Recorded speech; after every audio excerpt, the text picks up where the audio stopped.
Talk about it all here on the Jordy Culotta Show. Make sure and hit that like button, share button, comment button. You know, one thing about Jaden that I've tried to talk to him about is tightening his chin strap.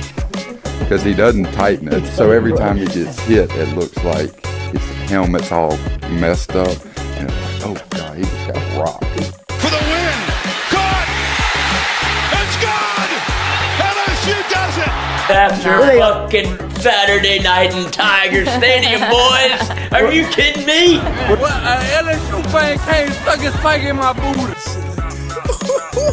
That motherfucker hard!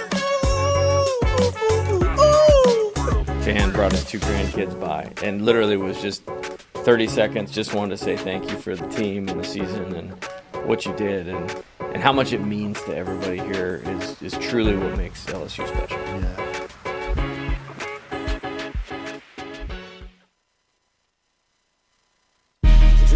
Coach Kelly, we're official. Finally, I'm Get a telling chance to meet you. Thought I had to get a private audience with the Pope. There's Jordy. Monday through Friday from 7 to 9. Yeah, you see the notification. We about to go live. We got all your favorite guests. We got them in line. It's the Jordy Culotta Show. Come have a good time. Tearing up, answering the question. I thought, my God, if she gets offered this job, she's going to take it. It's just a crazy, fun time at LSU right now. Isn't this what everybody loves? From the boot to the east to the west coast. No matter where we at, we open up the phone lines. Come and join the show. Make sure you tell your friends about Jordy Culotta Show. Yeah. Let's go! Let's go! All right. Nice start. Big day. Nice start. It's the Jordy Culotta Show. Come have a good time. Coach, it's great to meet you. Thanks, sir. Thank you for the time.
Good morning and welcome in on this Thursday draft day edition. We decided to throw a little something at the wall and all get draft day ready. Me, Christian, Lloyd, all cleaned up this morning in our best draft suits, ready to get drafted. Ready to get drafted. Not for the war. No, To the NFL. To the NFL. With the 9th overall pick, the Saints select Christian Cowley as their quarterback.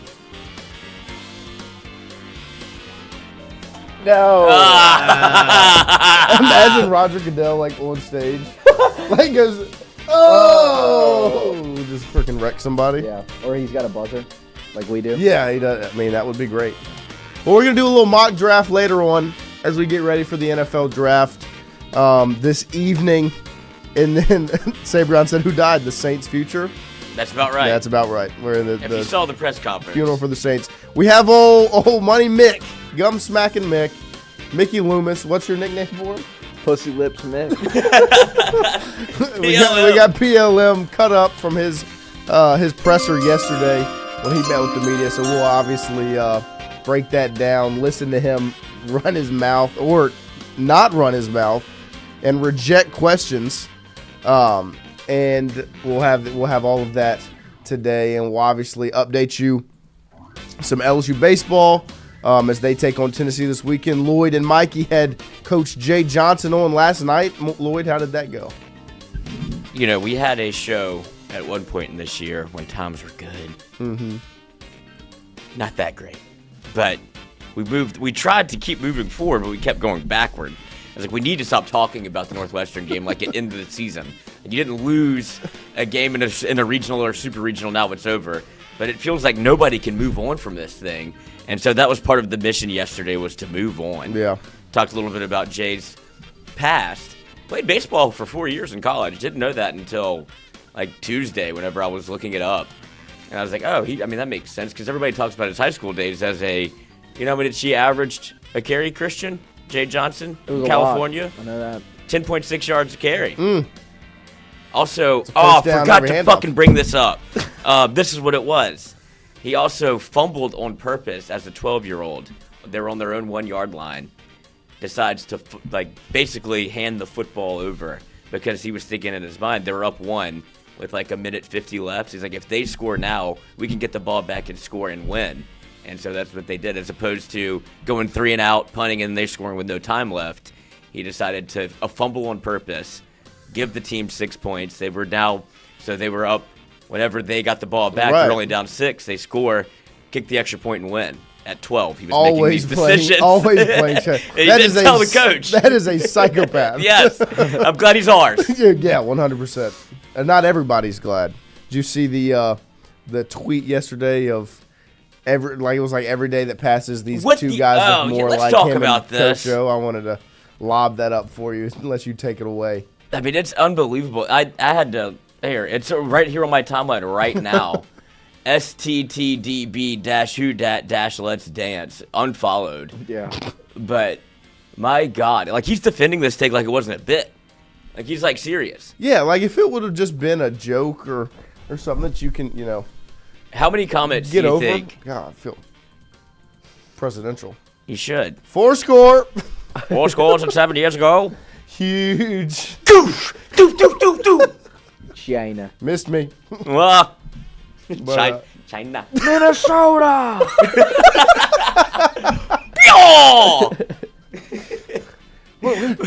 you're the sucker. You're a sucker.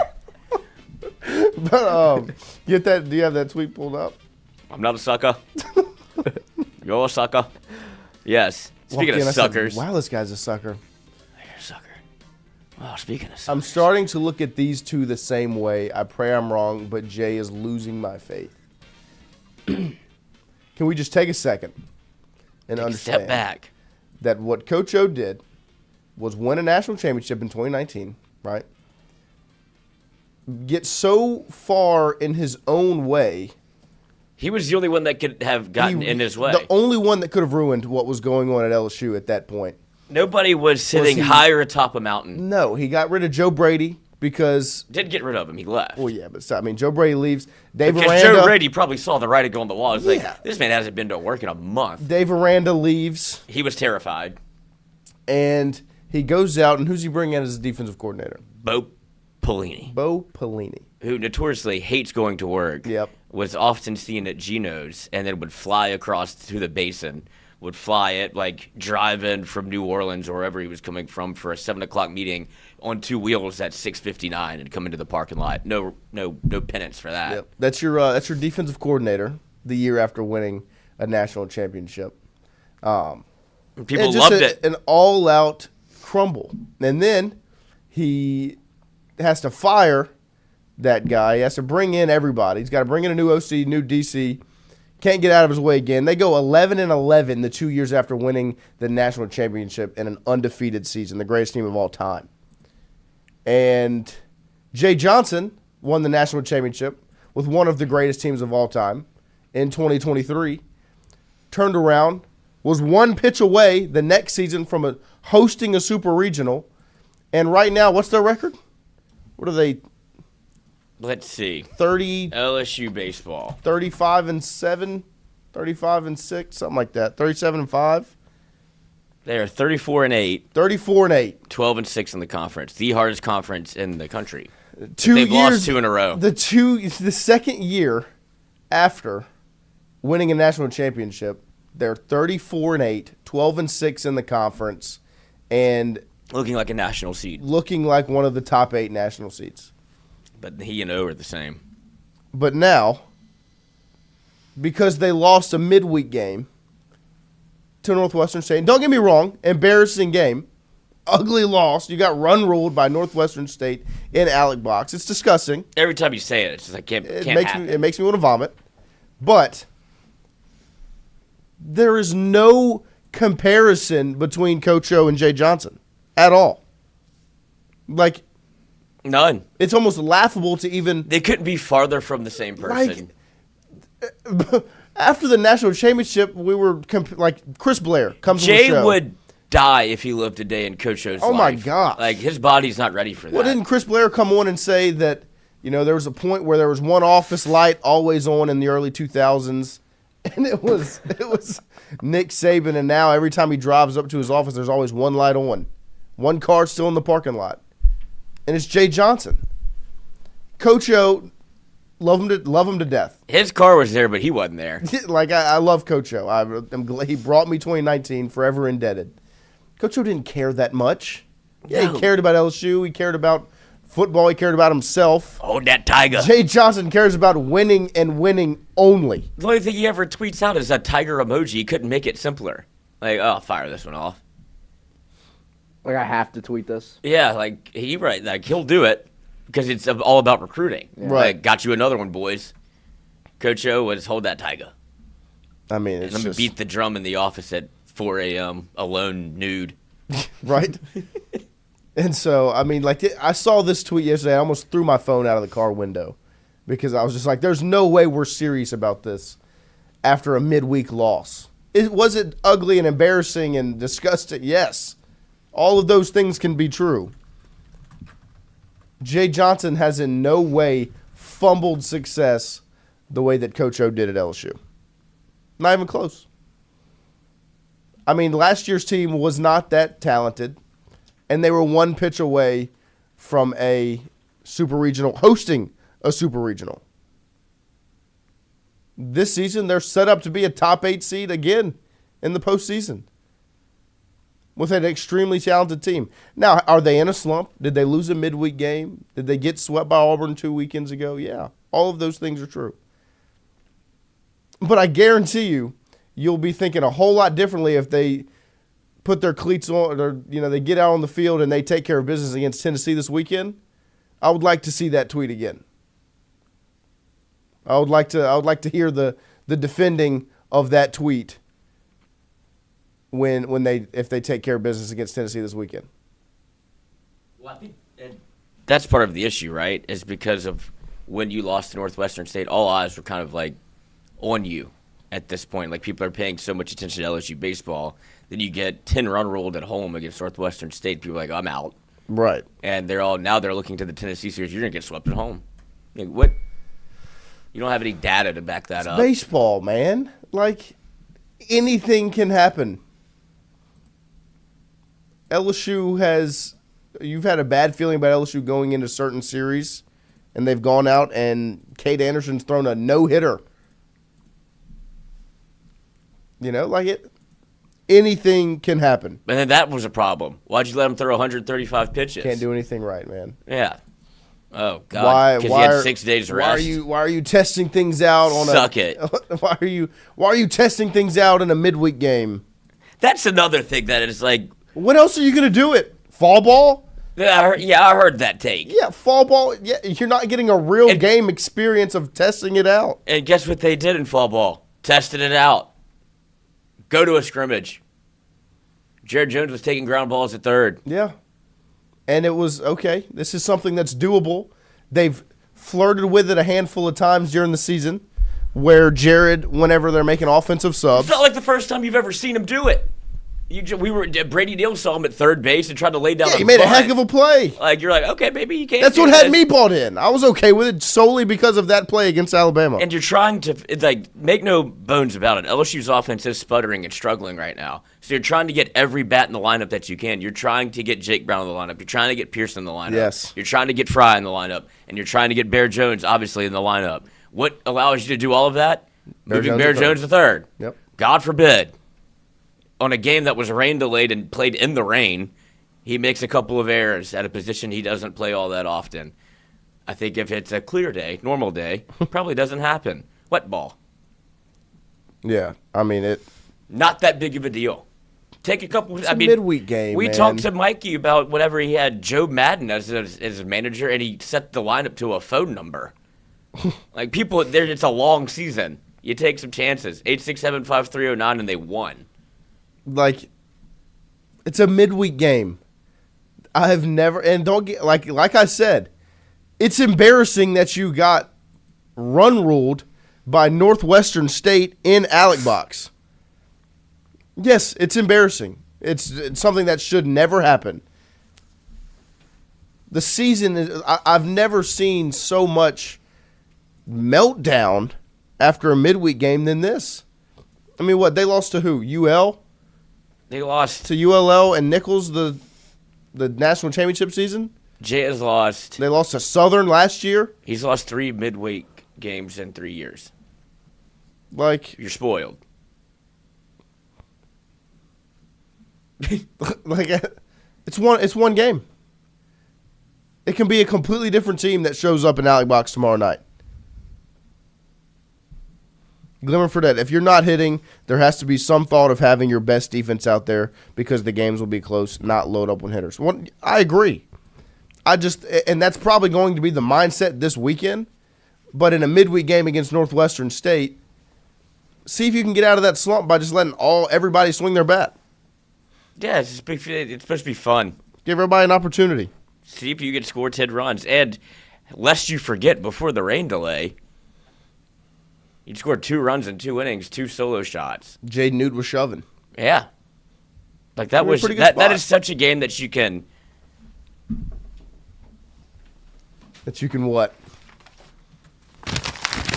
Crumble it? I can throw it away. Throw it at Christian.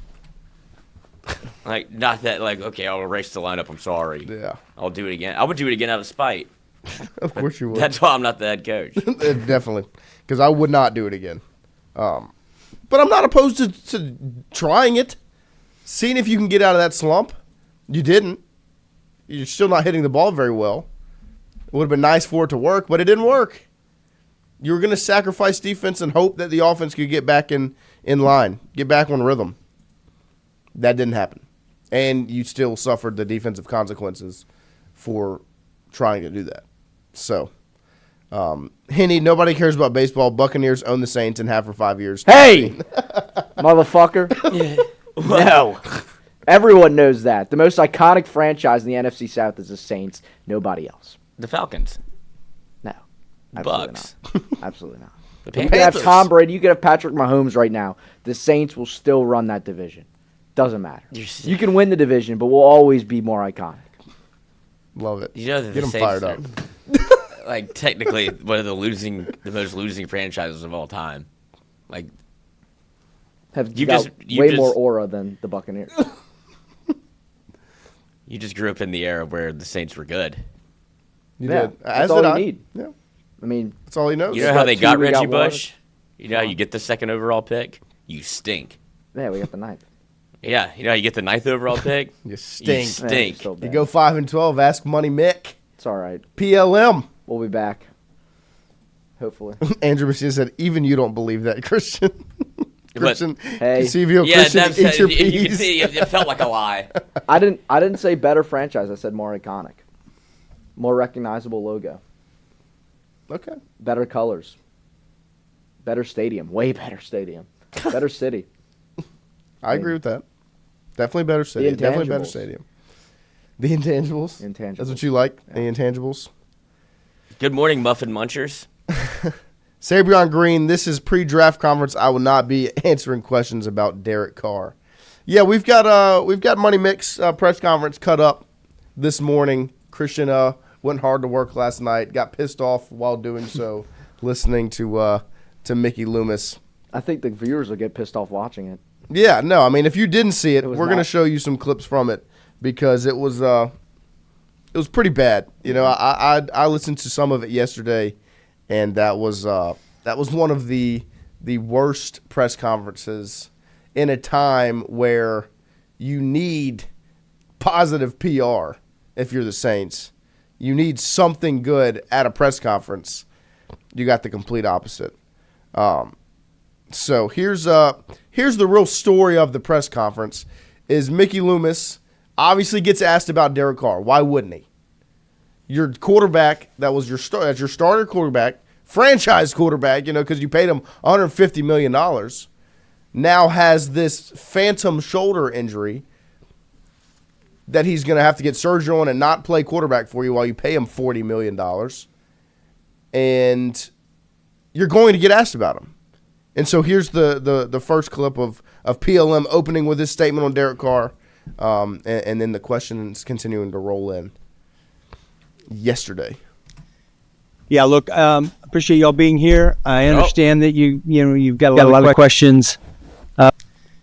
Yeah, look, appreciate y'all being here. I understand that you've got a lot of questions Why does this sound about the over? draft, but first I want to hopefully answer the questions about Derek Carr. He does have an issue with his shoulder. We're hoping to get some resolution and clarity on that in the near future, and when we do, I'll report back to you. Otherwise, I don't have anything more to state about Derek, but I'm open to any pre-draft questions that you might have. Maybe would you say when the news broke about Derek that you were surprised by it, or was this something that's new enough? Sounds like RFK. I'm just not going to answer any more questions about Derek. I mean, this is a pre-draft. Or was this something that's new enough? Yeah.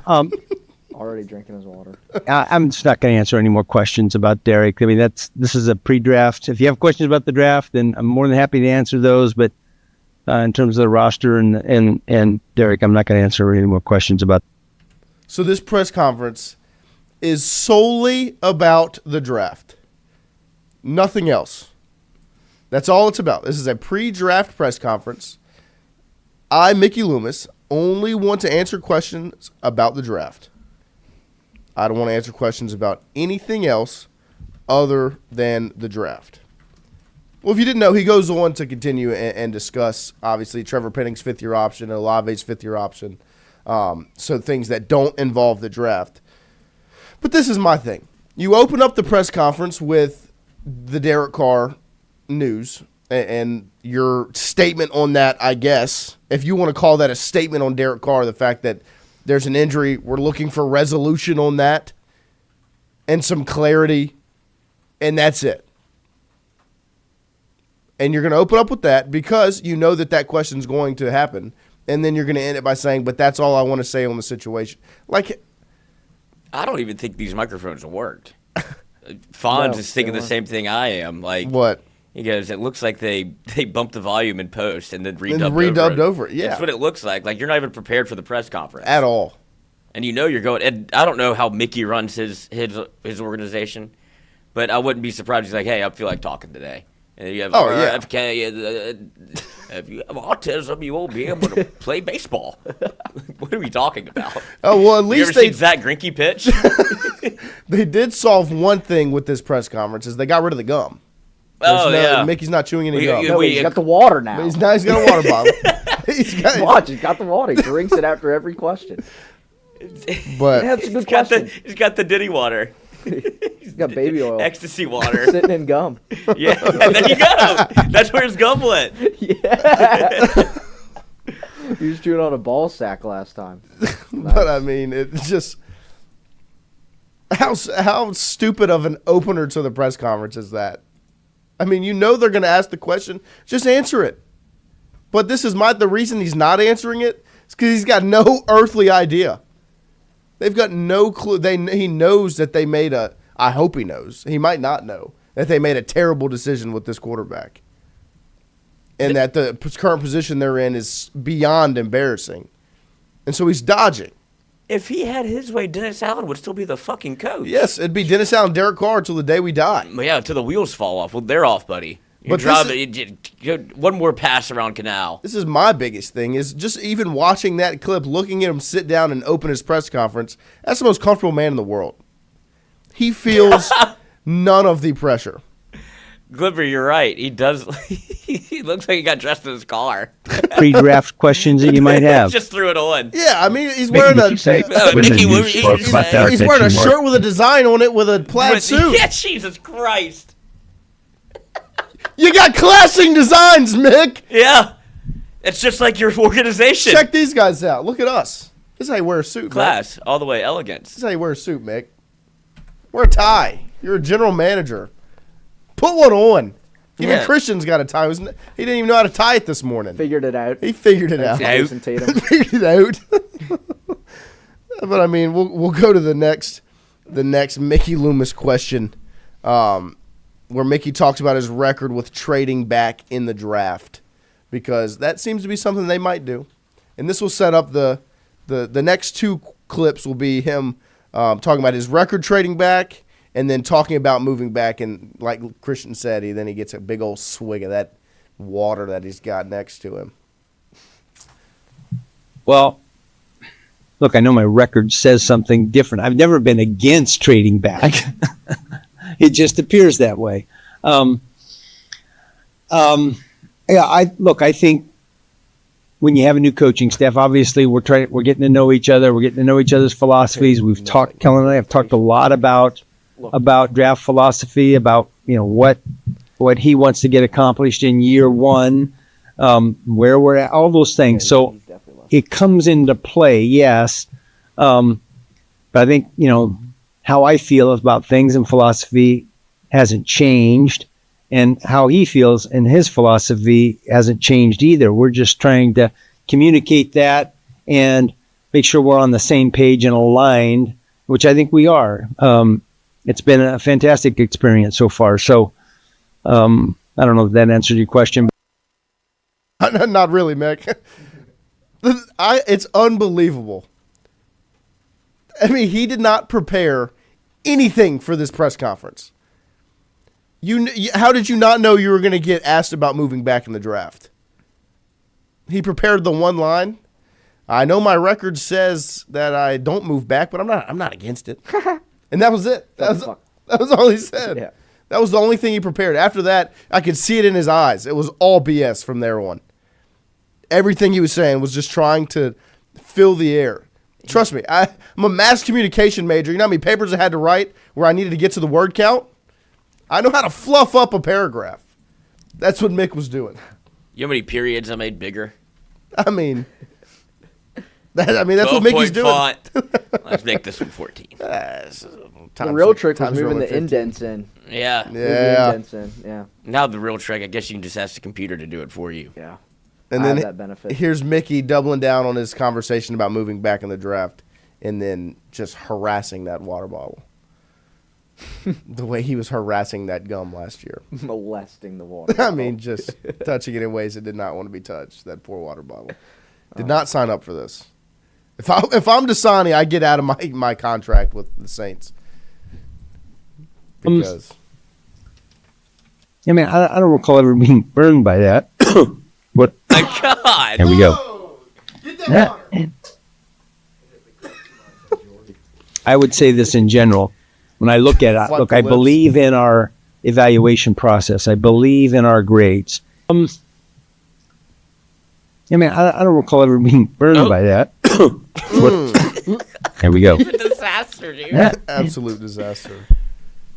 He coughs like he's got a. I would say this in general. When I look at it, look, I believe in our evaluation process. I believe in our grades. And so just philosophically, it's hard for me to say, I want to trade back and get a lesser player than I can get from moving forward. So if you move forward, you're guaranteeing yourself in my mind, a better player based upon our grades. Now, we got to be right? As opposed to going back, and I might end up with a lesser player. So just, and I get that you're getting more swings, right? When you trade back, you're picking up assets and you're getting more swings. So I understand that philosophy. I don't disagree with it. They can all work. Sometimes you might feel like I can trade back and still get the guy that I was going to take. That's when it really makes a lot of sense, right? When you feel like you can move back some spots and still get the guy or one of the guys that you. I mean, this sounds like a Madden YouTuber. Correct me if I'm wrong. Mickey assumes that just because if you draft somebody earlier, they're better. Yeah, well, our grades say the earlier you draft them, the better they are. If you trade up, he's automatically a better player. If you take him earlier, he's just better. If you take him with the fourth pick, he's obviously better than if you took him with the seventh. It's not where you pick, it's who you pick, Mick. Yeah, I mean but if you can get the player you like later on in the draft, I mean that's when it really makes sense. Now it sounded like somebody playing Madden breaking down the rebuild of the team they're on. Literally. Like, that's what that's what we're doing You know what we can do right now is we can actually trade back because we have, Will Campbell slated at so high, on our list, but he's projected to go 8th. We have the 4th pick. You know what we should do? Let's trade back from 4 to 8 and get him there and get some pieces back. It sounds like a 17-year-old playing Madden. Is what Mickey sounds like. Turning trades off. Like unfair trades are on. It's just. I mean, he's going to trade up. Oh my gosh, that's what he's telling you right now. He's not going to trade back. No, he's going to sit at 9, and then trade back into the first round. It's the Mark Ingram draft all over again. He's going to draft at 9 an offensive lineman, probably defensive lineman. And then Schefter knows already. They're going to trade back up in the end of the first round. They're going to trade 40 and maybe a future and a 3rd or whatever. They'll throw in a 6th for no reason. To get the Broncos pick at what, 20? With Sean Payton and draft Jackson Dart at 20. And they'll go from there. Which, is that a terrible draft? Not really. But there's like, it seems like they don't have any real belief in their system. As much as he says they believe in their system, it feels like they don't have a system to even believe in. He breaks down the system later in the interview. Here's PLM talking about getting better and how the Saints, how he views the Saints getting better. Christian really liked this when he was cutting it. That was the first one that came in this morning. Previous year. Yeah, sure. I mean, I think every GM in our league, including Philadelphia, who just won the Super Bowl, they all feel like, we got to help our roster. We got to get better here. We all feel that way. Or do you feel differently about your roster this year maybe than you did years ago or 3 years? How does that go? I don't know. I'd have to really put a lot of time and thought into that. I mean, because every year I feel like, we got to get better. We got to help our roster. We got to get better here. We all feel that way. Or do you feel differently about your roster this year maybe than you did years ago or 3 years? How does that go? I don't know. I'd have to really put a lot of time and thought into that. I mean, because every year I feel like, we got to get better. I don't know, man. I've really got to put a lot of thought into that. His job. What's Mickey's job title? Is he the? I think it says at the bottom left corner of the screen. Is he the general manager of the franchise? And he doesn't know, and he needs to put a lot of thought into, do you feel better about the roster this year than last year? I don't know. Is that not his sole job? Like, is that not what his job consists of?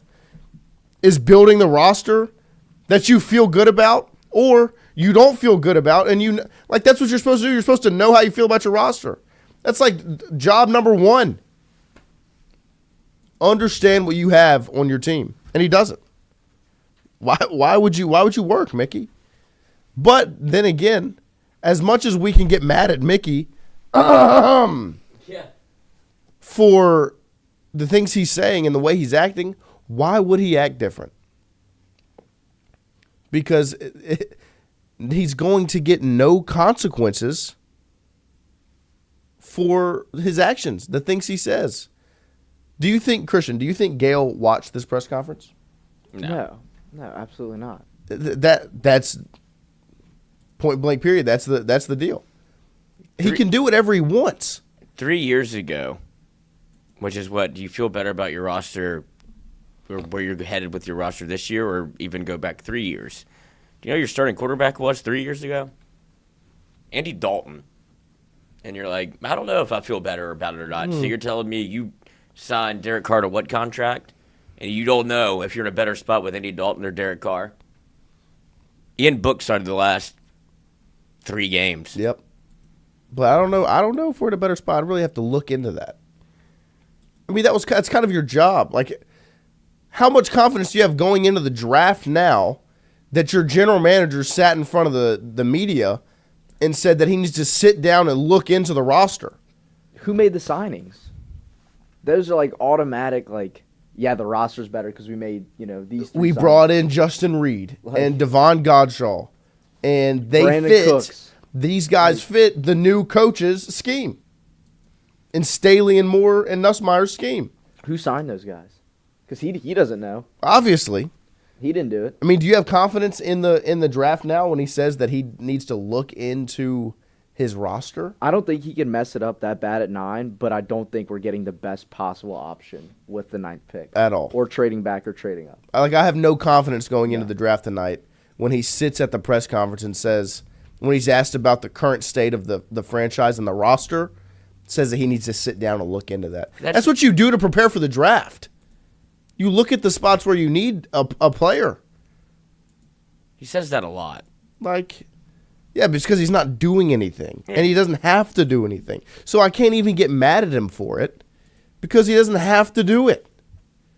He's not being told to sit down and do his job because nobody underneath that ownership, including the ownership, he is the owner, is doing their job.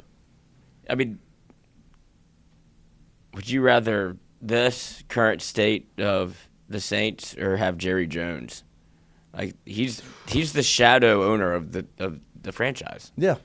At least Jerry Jones is the owner. Like, that you can almost excuse his ignorance because he's a billionaire playing with, his own money, and he can do whatever he wants because he owns the team. This is just a fucking idiot.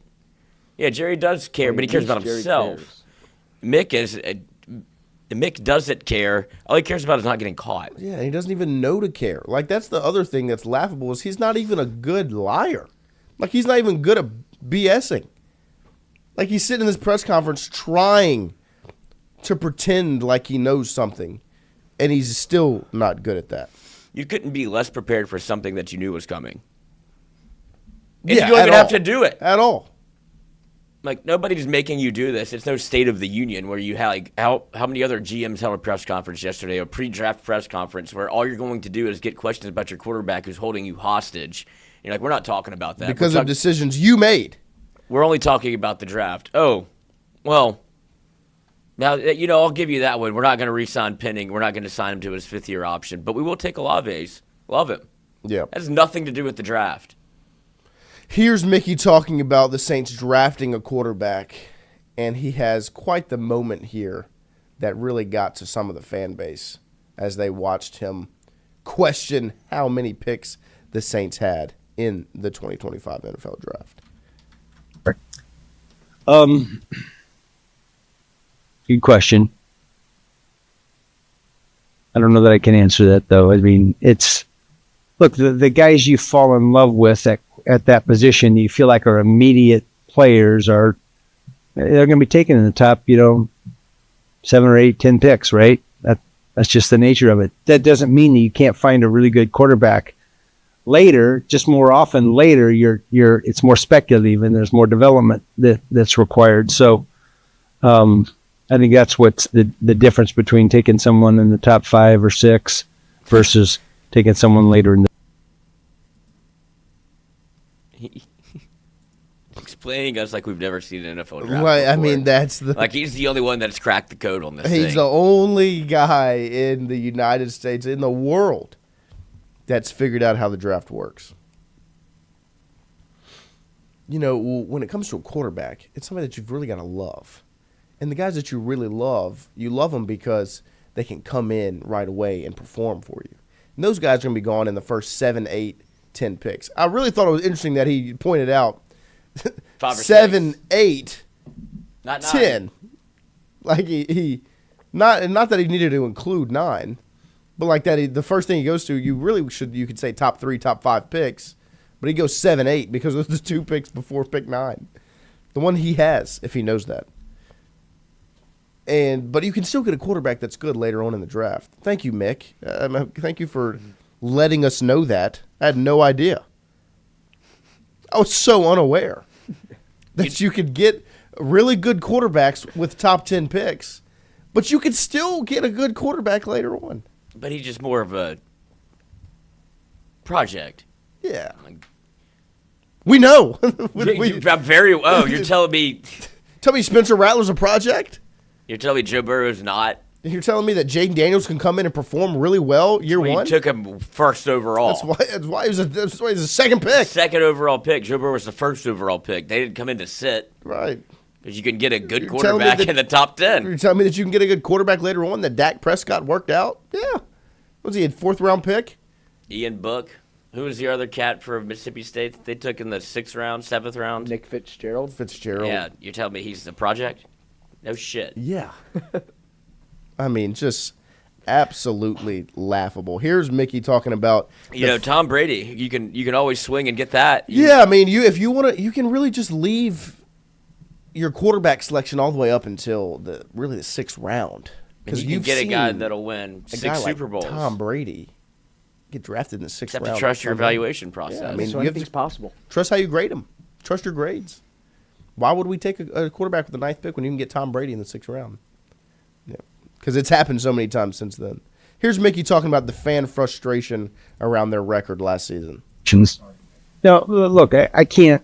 Listen, we're 5-12. We got to own that. We're 5-12, regardless of why, and that falls on my shoulders. So I understand the frustration. That it just is what it is. That comes with the job, and no, look, I can't. Listen, we're 5-12. We got to own that. We're 5-12, regardless of why. Regardless of why. Regardless of why. Still making excuses. Like, you weren't very good. Because he is dead set on the fact that it's not his fault that they're 5-12. And it's certainly not Derek's fault. It's not. It's not your fault that you. It's not Dennis's fault. No, it's nobody's. It's not my it's the fault. Injuries, Lloyd. Everybody, yeah. It's the injuries. That's what it comes to. It's only the injuries. You're 5-12. I don't know, but I guess we have to own that. Regardless of why, we're 5-12. We have to own that. Whatever, man. This is the last one. We'll finish it off with this one. Mickey Loomis talking about having a good draft and references his 2017 draft class. His one good draft. Good luck. Well, I don't know that I can answer that exactly right. I can say this, though. Look, we've got a 1st-round pick, a 2nd-round pick, 2 thirds, and 2 fourths. I feel really good about that because I think we'll get good players in all those spots. And that makes me feel good. Last time we had this many picks in the first 4 rounds, I think was 2017, and that was a pretty good draft. I hope we have the same issue, with 4 years later, we're trying to keep these guys and we can't keep them all. I I hope that's the issue, that they're all good players, and then it becomes difficult. Heart truly breaks for Kellen Moore, Doug Nussmeier, and Brandon Staley. Because this man's not going anywhere. Because they are hostage. You know, like, we've got a first-round pick, a second-round pick, 2/3, 2/4. Last time we had that many picks in the first 4 rounds was 2017. That was a good draft. So since we have, this is Mickey's thought process, this same amount of picks in the first 4 rounds as 2017, we should have this, just as successful of a draft. I can't answer, and my favorite thing is the start. I can't answer that question, but I can tell you this. And I hope we have the same problem of not being able to sign all of our players. Whatever. I mean, It's a good problem to have. I can't answer that question, but I can tell you this: I would love to have that much confidence that I can just deny. I'm just gonna get up here The and questions that bullshit you y'all asked a me. little bit. Just mess around with you guys for 30 minutes, get out of here, and go back and lay in bed with Gail. And she's gonna tell me how good of a job I did. Because it's just, I can't answer that question, but I can tell you this. Get out of my face, Mickey. H-Town Creole, or Seville, got to drink my beet juice to lower my blood pressure after listening to this poke talk. Yeah, no, I mean, it is angering. Like, I truly feel bad for the coaching staff that was brought in because they have no leadership up top. They're set up to fail. Now, can they succeed outside of it? Yes, you can break through and find success even with the stupidity that runs your franchise and your organization. You can be that good of a coach and succeed. But you're set up on a path to fail. You know? Like, they're not giving you the ability to reset your roster. Because that's what the Saints need to do is they need to rebuild, but they're not going to do that. They're restructuring contracts still. They're signing Brandon Cooks. You made a trade that got you 9 picks in a 7-round draft, and you know you're going to throw those away. Is Mickey Tom Benson's son? They look a lot alike. Wow. Lloyd, I mean, you're asking the hard-hitting questions, that's for sure. They do look similar. I mean, brain operating at the same capacity at the current. Yes, in that photograph and in the press conference yesterday. Same brain power. Look at his eyes darting around. Look at his eyes not darting around. My God, I feel so bad for Kellen Moore. Because I want him to succeed. I do. I want the Saints to be good. I want Kellen Moore to succeed and to find success with the Saints. But he's not set up to do that with this guy in charge. Not even close. And it's okay to look at this current draft in the NFL and think, man, maybe this isn't the draft to have to take a quarterback, but it feels like he absolutely has to take a swing. He's like talking himself into it. Right. Like next year's draft, you have your offensive coordinator's son. Like maybe that'll work. Yeah, no, I mean, build for the draft that has the potential to have your like actual quarterback. 5 first-round picks at quarterback. Yeah. Not this year where you can't find one. Like Shadur's not a first-rounder. Jackson Dart's not a first-rounder. Don't take him with Cam 9. Ward would have gone, in last year's draft? Whenever he tested the waters of the NFL, he'd been the 5th quarterback off the board. He came back to college. Because he wasn't going to get drafted before any of those 4 guys. He got paid more in college than he would have gotten paid by the NFL. Yeah, and now he's the first overall pick. His first overall because pick. People are so horny to take a quarterback and try to fix your franchise. And now you have the Saints where it definitely feels like they're going to trade back into the first and take Jackson Dart. Like, do we have to pull up Jackson Dart's numbers versus Spencer Rattler's numbers? Now, if Kellen Moore loves Jackson Dart, then I understand it. And I'm fine with it if you're going to take a quarterback based upon what your head coach wants. But I mean, I think if you asked Kellen Moore, and this is just me guessing, because if I was Kellen Moore and you asked me, would you rather trade back up and get Jackson Dart or keep your picks, fill out your roster, swing as many times as you can, try and hit, and take a quarterback next year. That's what I'm doing every time. Use my selections. Swing as many times as possible. Try to see how many times we can get a hit. And then take a quarterback in a surefire draft next year. Does that say these notes? These notes, yes, it does. On Get Up. That's a stretch. But that is an interesting stat, though. 3 quarterbacks, at least, have been taken in the first round in 8 of the last 9 drafts. The one draft that didn't happen was 21, I believe. Kenny Pickett was the lone first-round quarterback. So, yeah, I mean, last year you saw both Michael Penix Jr. and Bo Nix get drafted higher than many thought they would with pick, 8 and 12. Behind May and Williams and Daniels. And this year's draft, it feels like there's probably not going to be 3 first-round quarterbacks, but I could see a world where Ward goes 1, Shador gets selected, and the Saints find a way to get back in and take Jackson Dart. Tom Granning, he must be Gale's little toy. I think he is. I mean, he's got so much confidence he's not going to lose his job. She probably has a little toy for him. That's where I was going. Fair enough. I mean, I would sleep with Gale to have that job. Oh my gosh, I would live Mickey's life. Oh, absolutely. He's got an excellent life. I'd live Mickey's life, not have to worry about getting fired. I guess I would trade, but I have to be Mickey Loomis. Like, I have to have his brain. Like, I have to walk around with him. No, just you get to live Mickey's life. Yeah, you can still be yourself, but live his life. No. But I would love to live Mickey's life. Never have to worry about a check bouncing.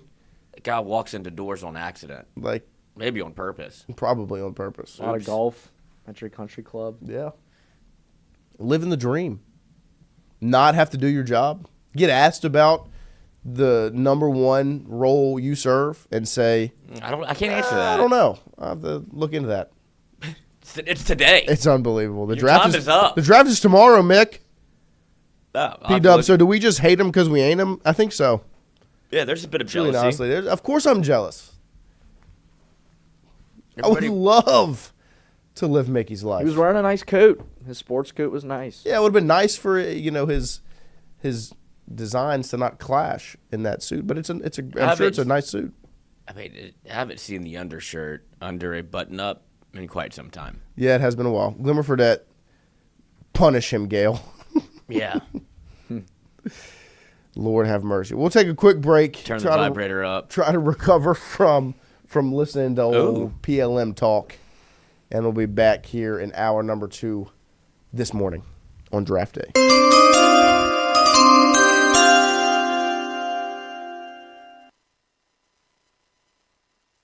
Red Stick Sports, a local staple in Baton Rouge to all sports fans, was founded back in 1981 and has remained a family business for over 40 years. Today, they still have the great selection on the floor, but they're also a leader in custom apparel for businesses, sports teams, and other groups. Take it from us, everybody over here at FM Digital Media. They help us out with all of our apparel. Let them help you out today. Go ask for Cody over at Red Stick Sports. Check him out online at redsticksports.biz.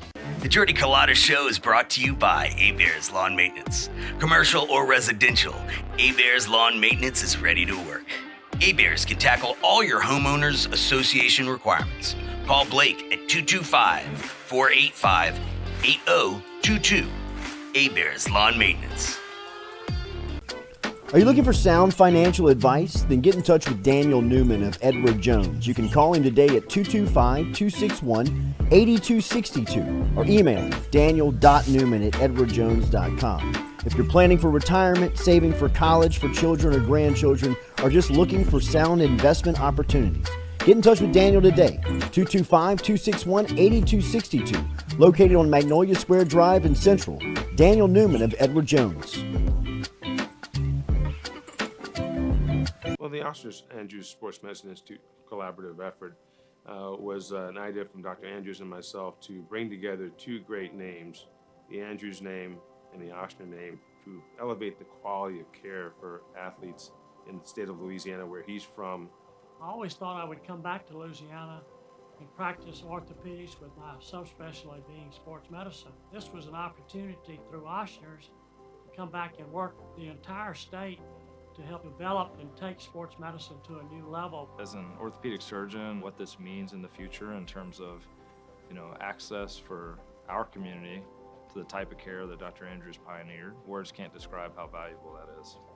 Ochsner has a great opportunity here to really grow, and Dr. Burnham, of course, is the mainstay of making that happen. If you want to have first-class sports medicine care, check in with Dr. Burnham and his group, and you'll be more than impressed and pleased.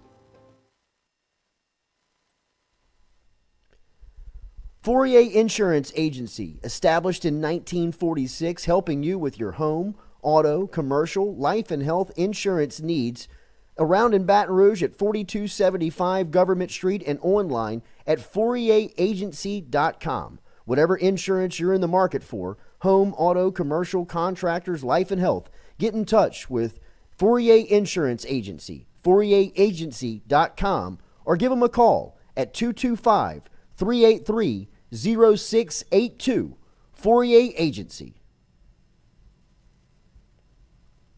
Get Gordon and get it done. Yeah, everybody know Gordon in a 225. And he done link with Big Four. He got buku ties, Ferrari sliding, flying in a new coupe ride. And every time I ride by, I see a brand new sign. I'm with Gordon, I know that he gon' get it done. Whether it's a big truck crash or a hit and run, recovery funds, he fighting to get a ton. Mike Epps, man, we all about the Benjamins. Handling injuries, man, are you kidding me? Gordon McKernan, that's champion energy. Yeah, family man with a family plan. Get Gordon, he gon' fix it like a handyman. Get Gordon and get it done.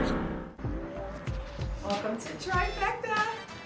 Trifecta Sports Therapy in Baton Rouge. Recover, repair, restore. At Trifecta, they believe in total body wellness. Trifecta gets the body back to its full potential. Whether you're a youth or pro athlete, a pre or postnatal mom, or if you lead an active lifestyle or a senior citizen, Trifecta has the class, the sports massage, the sports therapist, the stretch therapist, or the equipment like infrared sauna, cold plunges, and golf simulators to find your best. Find Trifecta online at trifectasportstherapy.com or check out the beautiful facility today, 8221 Goodwood. Trifecta Sports Therapy. Hey, Tiger fans, when traveling through Natchez, Mississippi, make sure to visit us, Tom and Wright Granning, at Go Mart on the Go Deli. Go Mart has clean restrooms, community coffee, an awesome beer cave, and a great selection of anything you may need on your trip. Located at 4 Sergeant Prentice Drive as you're entering Natchez on your left.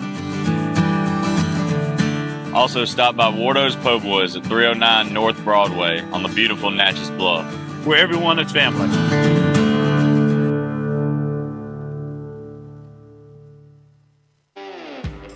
Got chores that need some extra muscle, but a large piece of equipment is overkill?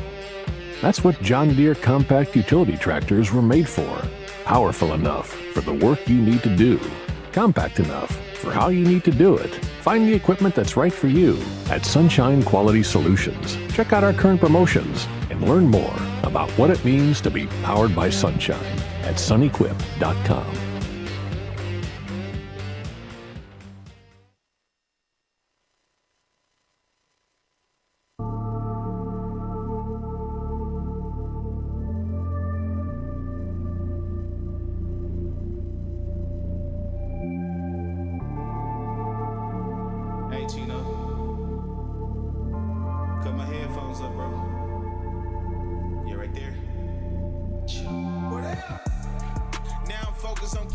Obviously, if you missed the show yesterday morning, I suffer the consequences of my actions after jinxing LSU baseball prior to their midweek game. I got a nice little message on Facebook yesterday from our guy Brandon, who's a listener to the show. And he said, I had to message you personally because I couldn't let you go down alone. I just listened to the show not too long ago. Seeing you taking all the fault for the LSU loss made me chuckle because as we were leaving the game last night, I looked at my wife and told her we are never going back to the box. We have attended 2 games so far this season, the first being Omaha. You probably know how that game went down. Omaha was on record with a no-hitter, I believe, all the way to the 8th inning. And then he continues on to say, so with that being said, you are not to blame for the loss. Me and my family are to blame for that loss, and we will never be back in the box for a long time. I couldn't let you take all the fault. The first run rule non-conference win in history, and I was there. What a game to He said, as we sat there inning after inning watching what was happening, I couldn't help but laugh. Yeah, I mean, thank you for reaching out, Brandon, and you're not alone. Trying to share some of the blame. But yeah, I mean, that's I know that feeling well when you show up to a game and it's a loss. Like I did that for LSU men's basketball this year. I think obviously I went to the Florida State game. It was a win. The second I went to the Ole Miss game and saw the loss, then another home game, it was another loss. I was like, I'm not going back the rest of the year. Could be my fault. Yeah, it's me. I'm the problem. I'm the issue. It's the worst feeling ever when you show up to the game and because that's two terrible games to go to if you're an LSU baseball fan. To go to the Omaha game when you almost get no hit. You lose at the beginning of the season. Well, it'd have better taste. Hey, don't go to the Omaha game at the Northwest. I guess he just wants that streak could go back longer than we know. If Maybe he's so. Maybe trying so. to buy a win against Omaha and Northwestern State, and they lose both. I would stop going too. That's impossible. It's tough. He's been to 2 midweek games, or I guess you could call Omaha a series. But two non-conference games, and they lost both. That's the only 2 they've lost this year. And like the 2 most embarrassing losses. Yeah, that's what I'm saying. It's the only 2 non-conference games they lost this year. Yeah, he was in both. Yeah, you were there for both of them. And those only 2 that you made. Don't go back to the box, actually. Brandon, you're banned. I appreciate you listening and tuning in and reaching out, but I do support your decision to not return to Alec Box as much as I want you to be in that special environment. We'll reset next season and see if we can do something different. This dude just casually either breaks mirrors all the time, spills salt, has a black cat, and walks under ladders. I just looked up every bad luck thing possible. He probably does all of them. All of them. And has a black cat. Yep. Walks under ladders. Every time. That's LSU opens up I definitely opened up an umbrella inside. You know? But yeah, no, I mean, we love you, Brandon, and for tuning in, but please refrain from entering Alec Box for the remainder of the season. Yeah, don't go back. We'll reset next season. We'll see how your first trip goes, and we'll go from there. But if it's another loss the next time you enter the stadium, the next time LSU loses, I'm going to message you back and make sure you weren't there to make sure it's truly not you leading to the non-conference losses in Alec Box Stadium. Don't go to a regional or super regional. Yes, stay home, please. Rob Sense, hit the like. We appreciate you. Like, comment, subscribe, all of that. LSU baseball this weekend takes on Tennessee. Biggest series of the year. Most exciting series preseason.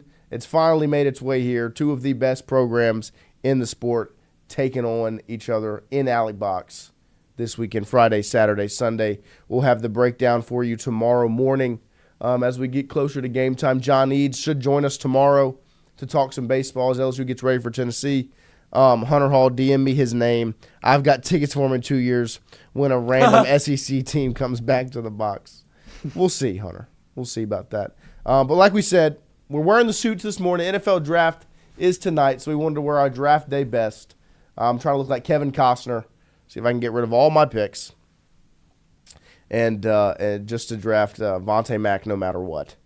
We're going to do a little mock draft this morning outside of just the Saints. See what the first round's looking like. I think we'll do a watch party for you guys this evening. We'll run it back in the suits for the watch party?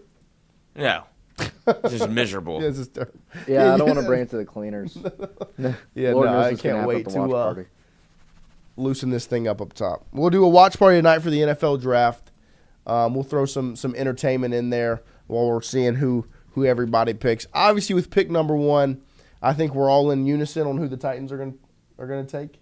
Yeah, I feel like think they announced. Yeah, they're going to take Cam Ward, the number 1 pick. The Browns are on the clock at 2, and this was for a long time expected to be a quarterback as well. I think that's shifted. Who do y'all think that the Browns are going to take? Travis Hunter. Travis Hunter. Lloyd, do you agree?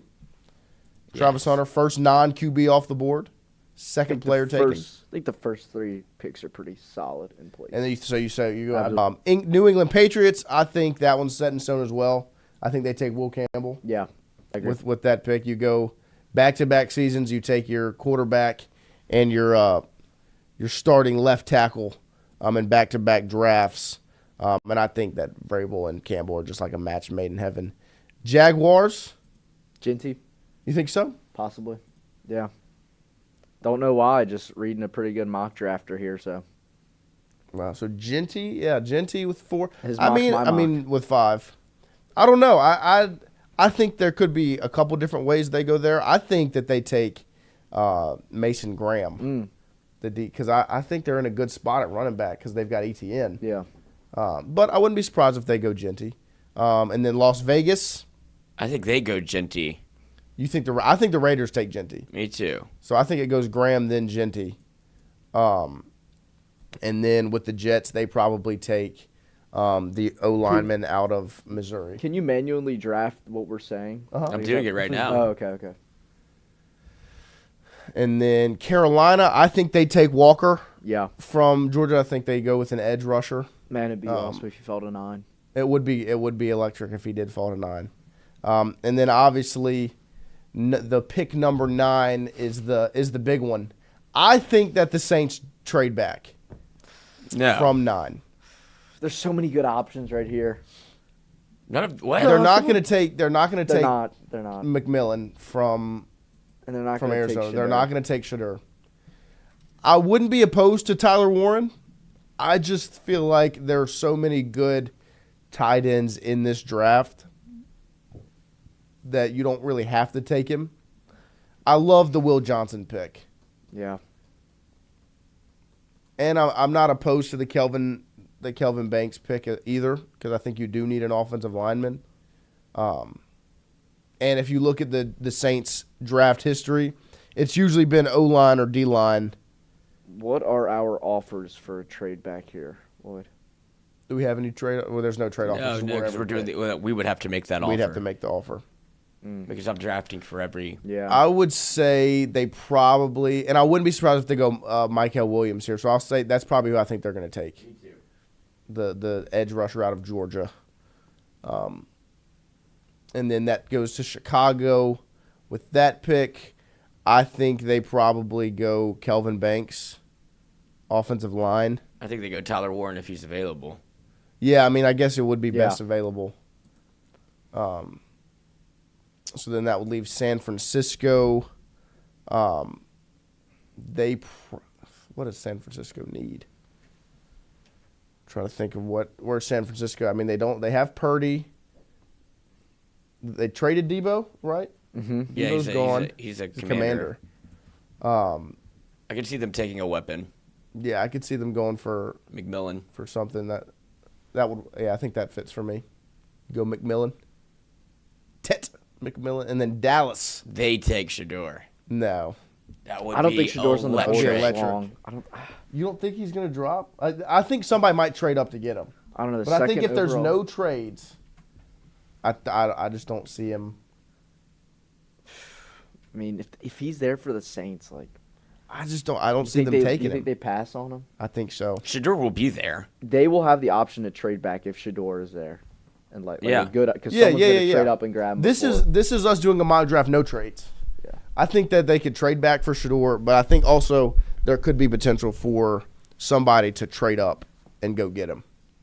So for the 49ers, I'll say they probably take. I have them taking McMillan. Oh yeah, we did that, and then Dallas. So Dallas, the Cowboys, and like I said, if Shedeur is there. That's a Jerry Jones special. Yeah, I would say they probably go Kelvin Banks, offensive line. Yeah, they like to make a splash, though. They do. I just don't know who would be a splash. It's maybe Jahad Campbell, the big guy from the linebacker from Alabama, I think. Who's on there? Like they have CeeDee Lamb, and that's it. A wide receiver. Yeah. I think this also could be a place McMillan could end up. Yeah. Is in Dallas next to CD. But I say they probably just go. Oh, they might go Matthew Golden. You think so? The Texas wide receiver. Wide receiver. Let's see. And it would be like Cowboys. Cowboys draft needs. Let's see. What do the Cowboys need in the 2025 NFL draft? They need running back, wide receiver, defensive line, cornerback, linebacker, offensive line, edge. This is how Mickey does the research. Uh-huh. For the pick. Definitely. They probably would go Will Johnson, too. You think so? Yeah. Take it. Let's go Will, the corner out of Michigan. That's and then pretty that'll good leave secondary. Miami. They'll get Kelvin Banks. They'll take Banks. And that'll leave Indiana's not going to go quarterback. No. Well, I mean, I guess they're stuck with Anthony Richardson. I think, in my opinion, the Steelers are the team that are going to take Shedeur Sanders. Should maybe be later on. Let's see. Who would be Indiana? I have no idea. Yeah. I don't even know what Indiana would need. Past 9, I'm clueless. Yeah. Indianapolis Colts draft needs tight end. Yeah, you got one on the board. Yeah, I would say they probably take Loveland. Atlanta Falcons. God, take Shedeur. No. They probably would go offensive, defensive line to try to help. Yeah, I'll say they probably take Penix. Shamar Stewart. I could see that. I mean, Mike Green is on the board, but Yeah. everybody that follows the Saints is like terrified of him because he's a defensive lineman that went to a small school. Right. So you're just like, please don't, even if he is good or Just bad, stop, just yeah. stop. Just Let take somebody else take a find out. name, Yeah. Let somebody else figure it out. Yeah, I don't. They could go. I could see, like I said, I could see them trying to get either a weapon or an offensive or defensive lineman to try to help. Because Right. Because you've got your quarterback. I would say they probably go offensive lineman, which the next one would be the guy out of Oregon, right? Yeah, Josh Connerly. That's a good idea, Mark. Just go to the very bottom of the playlist. and Give the draft. Falcons the worst pick. Yeah. And then Arizona. God, they need everything as well. Except the short quarterback. Except a quarterback, one and of they have their starting wide receiver. That's who they took last year in Marvin Harrison. Looking back on it, the quarterback and wide receiver prospects from last year, 1 and 2, should have been flipped. Yes. I would say the Falcons, they probably go best available with the corner from Texas. If he's on the board. Yeah. Cincinnati will go, not the Falcons, the Cardinals. Take best available, and then Cincinnati will probably go offensive line or defensive line because they have the Trey Hendrickson stuff looming currently. So they probably go best. Let's just go Mike Green there. Seattle, they've got, who's their quarterback? Sam Darnold. I wouldn't be surprised if the Seahawks go Shedeur. If they go quarterback. Because I don't know exactly what position they're looking for in the draft. I mean, they're not going to go quarterback. They just signed Sam Darnold to 3 years. They go to a 3-year contract. Shamar Stewart. So they go. They might go wide receiver. Yeah, they might try to get him a weapon. Yeah, because Lockett's gone. Yeah. Just signed with the Titans. I don't think Walter Nolan makes it this far. No. I don't know who drafts him, but I don't think he goes this far. Tampa Bay would take him. Would take him. Yeah. And then Denver, I think, is going to trade out of this pick. But we'll go Shamar Stewart. And then Pittsburgh, I think, takes Shedeur.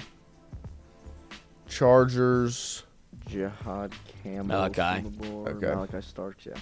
And then Green Bay loves SEC linebackers. Yeah, Jihad Campbell. I think they go Jihad because I don't know what else they would really need. Minnesota, who they have J.J. McCarthy at quarterback. Minnesota. They have Aaron Jones at running back. They might take Amarion from North Carolina. Mm-hmm. And then Houston will probably go offensive line from Ohio State, Simmons. Still got James Pierce on the board. Yep. Rams, I think, are going to take a swing. I think they go with Eman Warrior from South Carolina. I really like him. I wouldn't be mad if the Saints found their way to get him.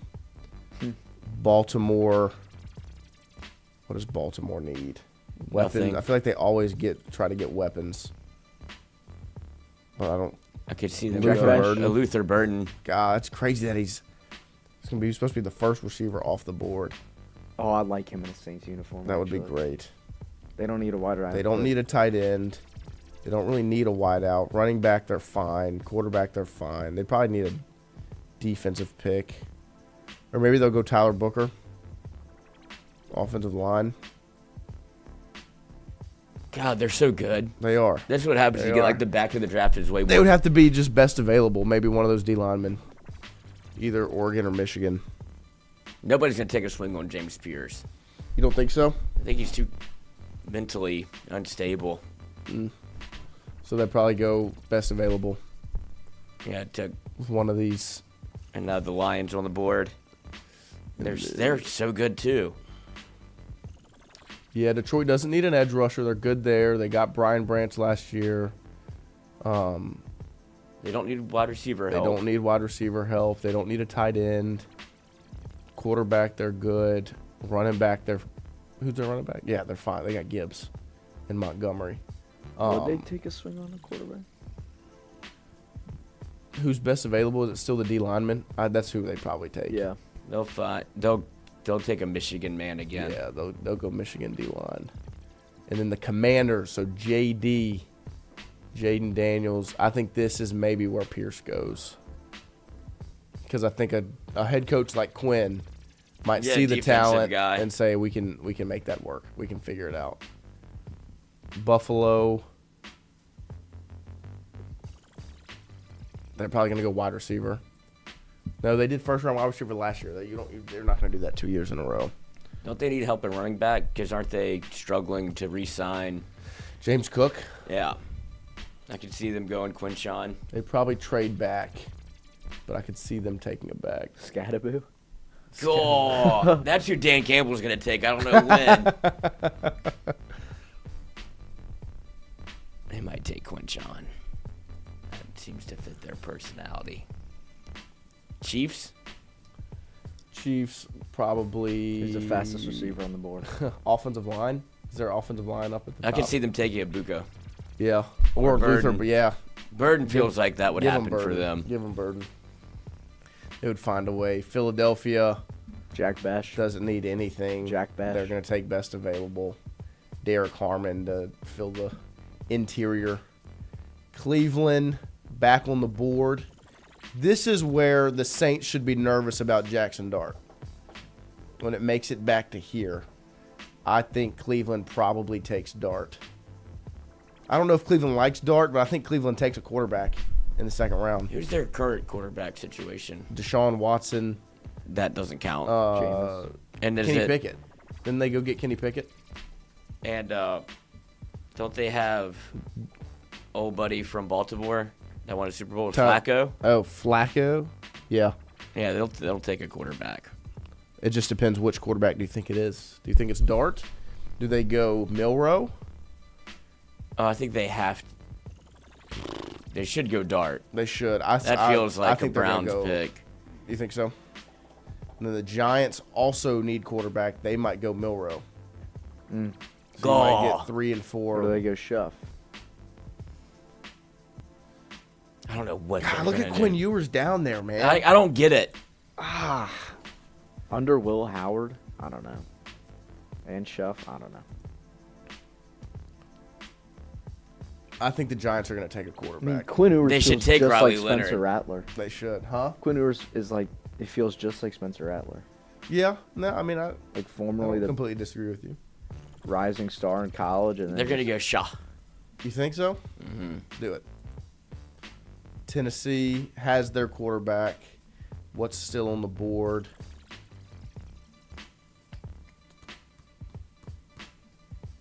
The edge rusher out of Boston College. That interior offensive lineman will go sooner, probably. You think so? Yeah. Was that which one's that? Oh, North Dakota. Yeah. North Dakota State. And help your quarterback out. Yeah. Jacksonville. Trey Amos isn't going to stay on the board this long. Mm-mm. They maybe take him. Las Vegas needs anything. They went D-line. They go Ibuka. They go Ibuka maybe, wide receiver. Who's their quarterback? Geno Smith, Pete Carroll, Chip Kelly. Chip Kelly, Ohio State offensive coordinator. Ibuka. Shuck. It's pronounced Shuck. Shuck. New England got their O-lineman. They're going to go D-line now with the guy from Boston College. Because they've got their quarterback. They've got D-line. Chicago went tight end, best available. Chicago needs anything. They probably go Donovan Jackson for offensive line help for Caleb Williams. Saints back on the clock. Jalen Milroe, future Saints quarterback. Is that what you think? No, they won't. If they don't, I think they want Dart. I think they trade up to get Dart. Yeah, but if we're looking at the board like this, if this is where it ends up, I think they take a quarterback regardless. Come on, where's the offensive lineman? Scroll down a little bit. Where is Mason Taylor still on the board? Charles Grant. There we go. Yeah, Mason Taylor's still on the board. You can get Fannin at 71. But do you want to wait for a quarterback? I guess you could probably go Mason Taylor. I would like for them to do that. I don't think they will. I think they won't have this pick. But yeah, I think they'll trade up from there. That's a 2-round mock. There we go. Got all the way to the Saints' 40th overall pick. So, I mean, we'll see how it goes tonight. And we'll do a watch party. So, we'll compare our draft to what actually happens. But I think that there will be multiple trades in the first round. That was obviously the little wrinkle in ours. There was no first-round trades.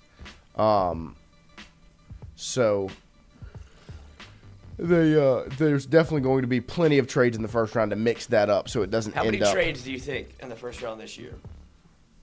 I'm going to go 3. Just enough to really mix it up. You know what I mean? Oh, man, we could gamble on this. On how many draft trades there are? I would imagine that they have an over-under for the first round. A prop? Ow. Whatever the over-under line is, that's how many trades it's going to be. Right. The line's 4.5. It's going to be 4 first-round trades because they already know. Let's see. Football, NFL draft. Top 5 pick, Will Campbell, minus 500. Ashton Genty. Top minus 5 220. exact order. First pick, Cam Ward is minus 500,000. But yeah, no, he's going to be the first overall pick. Top 5 picks exact order. Cam Ward, Travis Hunter, Abdul Carter, Will Campbell, Ashton Genty, minus 185. Total SEC players drafted in first round. What do you think the over-under is? Wait, what was that? Total SEC players drafted in the first round. 12? 12.5? 14.5. Wow. Total Big Ten players drafted in the first round, over-under. 6.5. 8.5. Okay. Total Big 12 players drafted in the first round. 3.5. Right at it. Come on. What about ACC? Don't have it. No, yeah, they do. 3.5 again. Yep. Fair enough. Oh, here we go. New Orleans Saints, first drafted position, offensive lineman, minus 105, defensive lineman or edge, plus 150. Ooh, are you serious? Uh-huh. I already bet those on DraftKings, and I got Saints pick, offensive lineman, plus 600, defensive lineman, plus 750. Oh, wow. Those are great odds. You're going to be a rich man. Let's go.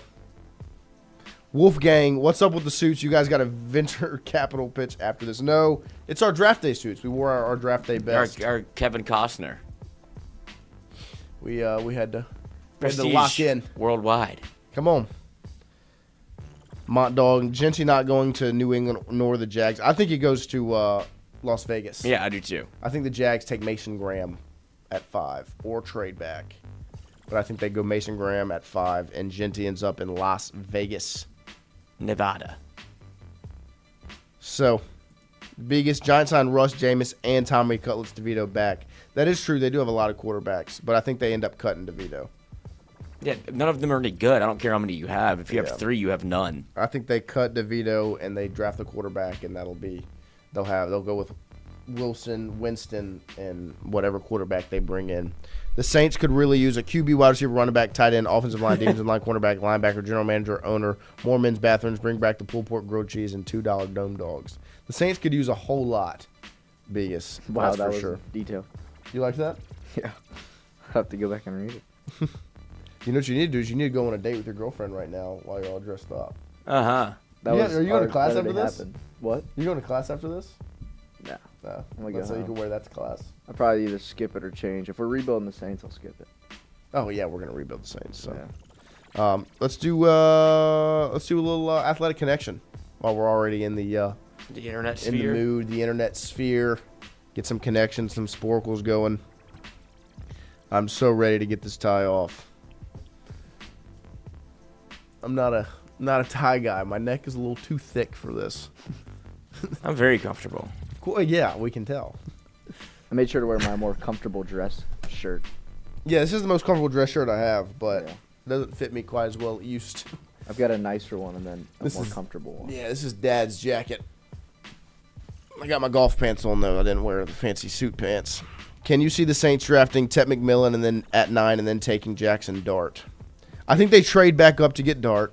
I do too. I don't know It's unbelievable. if they want to go receiver at 9. I think they're just going to go trenches at 9, either O-line or D-line. I think is where they end up going. All right. Let's see it. There we go. What's the other one? Vertical. Bingo, bango, bongo. Brady, Montana, Purdy, Hurts. Also, we'll be pairing the draft with some NBA playoffs tonight. Yeah, playoffs are tonight. Not the Lakers, though. It sucks. No. GM, owner, scout, coach. It's everybody in a draft room. Sports cities, NFL cities. Draft. Draft host cities. That was an easy one. Rolled right through that bad boy. Yes, sir. And then let's see what sporkles we got. Do they have any draft sporkles? Oh. Like anything draft themed while we're in our draft suits? I wonder if my dad's going to see this and say, "Are you wearing my jacket?" Oh, he doesn't know. No, he's not at home. He's in Hawaii. Ah. Marcus, if you were in the Saints draft room, if he is available at 9, are you pounding the table for Tyler Warren? I'm not pounding the table for Warren. I do like Warren. This is, I guess, my bias speaking. So, Christian, if you're not as biased as I am, you can weigh in. I think Mason Taylor is a really good option later on in the draft. And I think there's some really good tight ends. I think you need so much help at so many spots that I don't know who I'm really pounding. If Genty's on the board, I'm pounding the table for Genty at 9. But I don't think that he's going to be available there. Outside of that, I would pound the table for Mason Graham at 9. Yeah. But for the Saints, those are the only two that I would really pound the table for.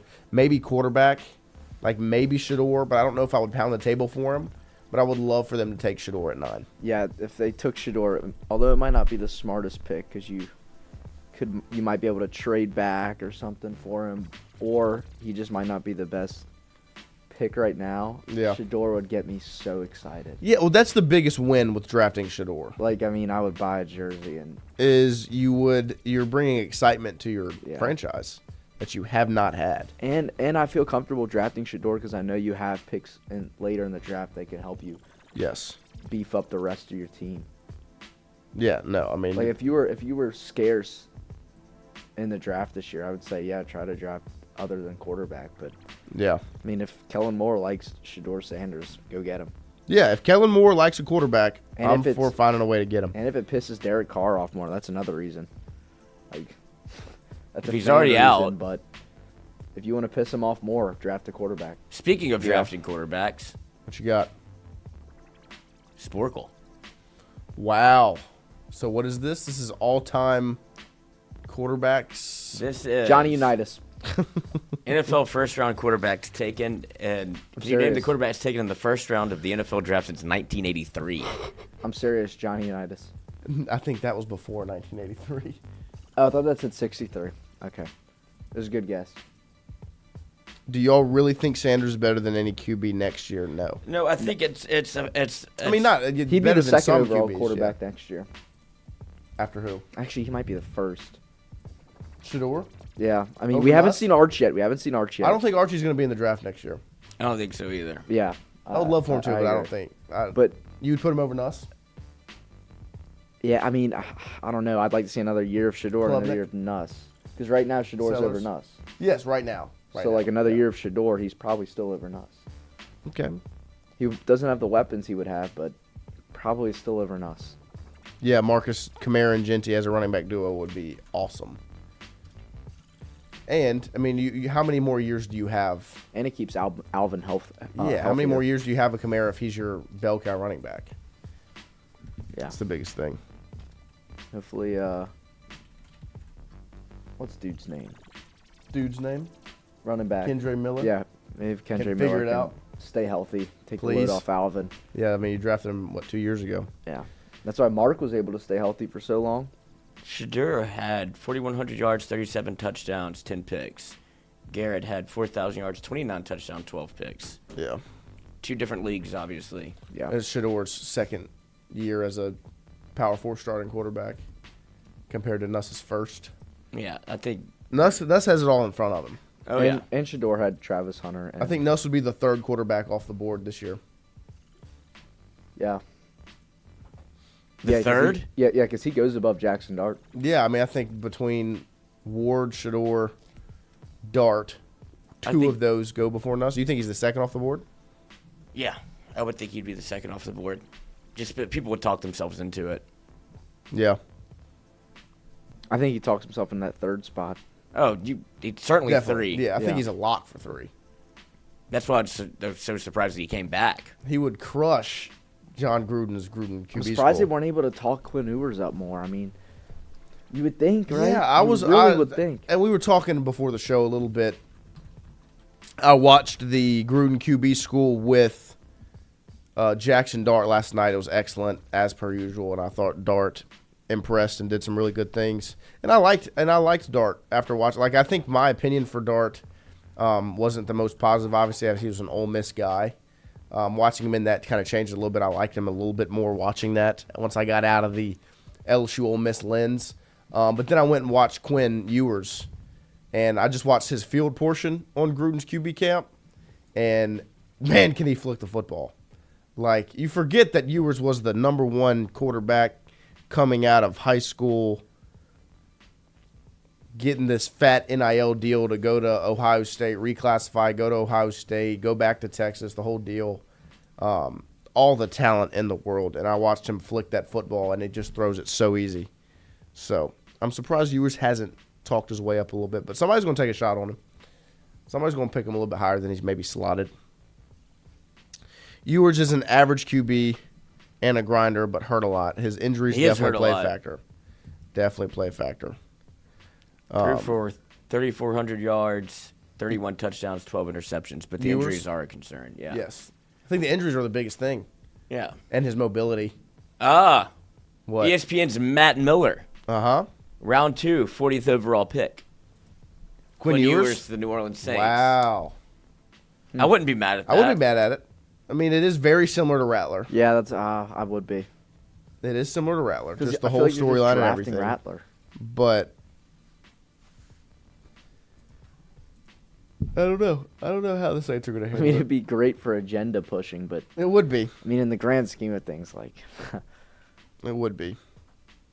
The injuries and the mobility. I think Kellen Moore wants a quarterback that can tuck it and run. I think that's what Dart is the most appealing about, is because he can. I mean, watching the Gruden game, he was a wing T quarterback in high school. It's awesome.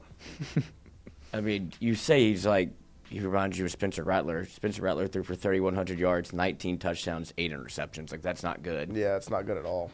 one played for South Carolina, one played for Texas. But, I mean, also, he's playing Spencer Rattler went to Oklahoma. Yeah, he played well until the second season. I mean, the thing about Rattler is he played for Beamer. He also played was for Sarkisian.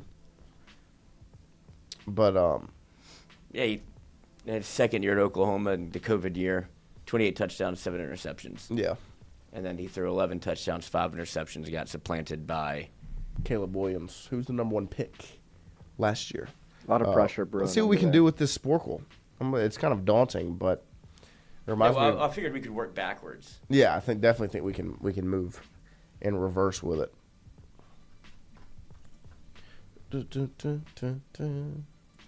So last year, first round quarterbacks, Williams, Daniels, May. Look, it gives you the team. So Denver Broncos, Knicks. Falcons is Penix. Vikings, JJ McCarthy. Big Penix energy. Then Penix. May. Then May. Then Daniels. Jaden Daniels. Then Caleb Williams. Anthony Richardson. CJ Stroud. Oh. Bryce Young. Kenny Pickett. Mac Jones. 2021. Fields. Yeah. Yes, Justin nice. Fields. Good job, Christian. Niners took what's his name? What's his face? Trey Lance. Yeah. Jets took Zach Wilson. Trevor Lawrence. Jordan Love. Herbert. Justin Herbert. There's a He's not from the boot. Yeah, I said Louisiana in me. Sorry, dog. Tua Tagovailoa. Tua. Oh God. Tagli of Tag. I think it's Tago. Tago. Taga. Vi. AILOA.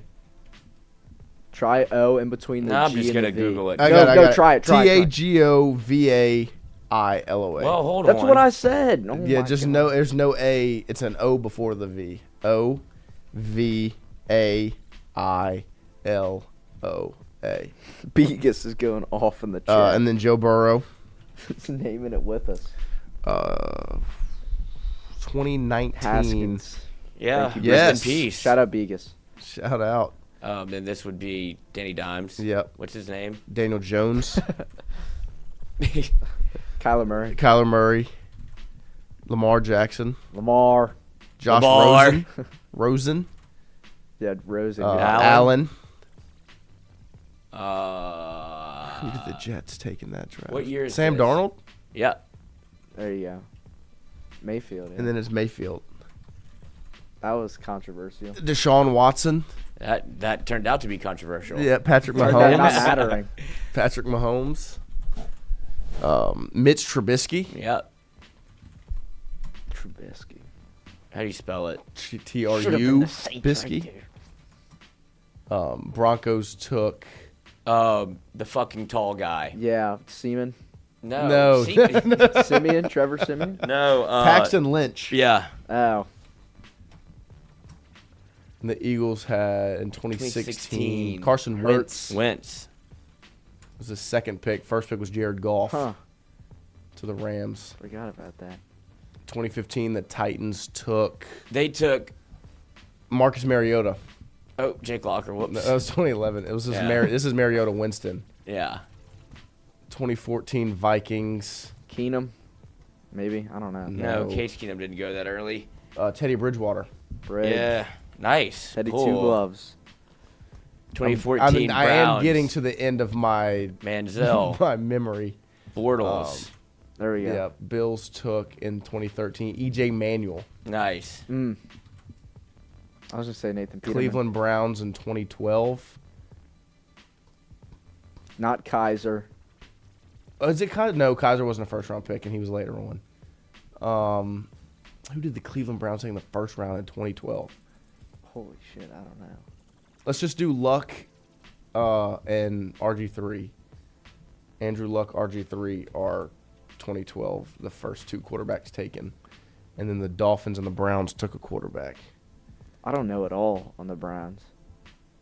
Is anybody in the chat saying anything? That's what I'm saying. The chat's throwing a bunch at us. Oh, Ponder. Okay, for the Vikings. And then that's what's his name? Gabbert? Is that Gabbert? Yeah, 2011? yeah. Damn, Who did the Dolphins take at quarterback in 2012? I'm trying to think of their quarterbacks. Is it Tannehill? Yes, that's it. Who did the Browns take? 2012 first round pick. The Cleveland Browns select Brandon Whedon. Maybe. Yeah. Thank you, Sabrion. Nice. Sabrion Oh, got that? Sabrion. Save. Nice. Legend. Newton. Yep. Broncos 2010 quarterback. We already did Paxton Lynch Osweiler. Brock. Oh. No. 2010. Who were the 2010 quarterbacks? Who did the Rams take in 2010? Wait, who did Tim Tebow go to? The Broncos. Is it Tebow? Yeah. Yes. The Rams took Sam Bradford. Yep. Yeah. 2009 Tampa Bay Buccaneers. So who was 2009? First pick was Matthew Stafford with Detroit Lions. 2009. Mm-hmm. And so then after that would be. Let's fill in the blanks. Is it Sanchez to the Jets? Yep. And then the Bucks. I've honestly impressed myself a little bit. Yeah. It's Who's crazy. The USC guy? Barkley? Where did he go? No, that he wasn't a first round. He dropped. 2009. Stafford, Sanchez. 2009 Buccaneers quarterbacks. Josh Freeman, P-Dub. Good job, I was P-Dub. never gonna guess that one. Ravens in 2008. Is that Flacco? Definitely. Falcons. Yep. 2007 Brown. God, the Browns are on here so much. 2007 Raiders. Guess who? Russell, baby. Jamarcus Russell. Fitzpatrick. To the Browns. I've got no idea. It was the I feel like he'd Browns be on here. quarterback selection in 07. This is getting past my. We already did Whedon. This is getting past my we're memory gonna because need I Lloyd was to 5 lock years in. old in 2007. Yeah. Yeah, my balls definitely hadn't dropped yet. Yeah. The Browns, Jamarcus Russell draft. Wolfgang. That fucker that played for the Notre Dame. Pretty boy. He's on TV now. They played each other in the Sugar Brady Bowl. Quinn? Yeah. Nice. Wolfgang friends saw Brandon Whedon at lunch yesterday in OKC. Wow. Then you have Vince Young. Yep. You have Matt Leinart. To the Cardinals. And then the Broncos in 06 take.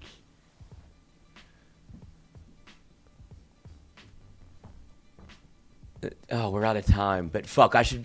This is great. We did good. We did really good. Why is there a time limit? We did pretty good. Jay Cutler. I was thinking Jay about Jay Cutler Wow. earlier. Yeah, I would have gotten that. God, Jason Campbell, Aaron Rodgers. We could have finished. We could have got Raj and Smith. I would have been able to get up to 2002. Yeah, we could have. We I would wouldn't have have knocked gotten out. Kyle Bowler. Maybe I would have. We would have knocked out the Manning, Rivers, Roethlisberger for sure. I mean, yeah.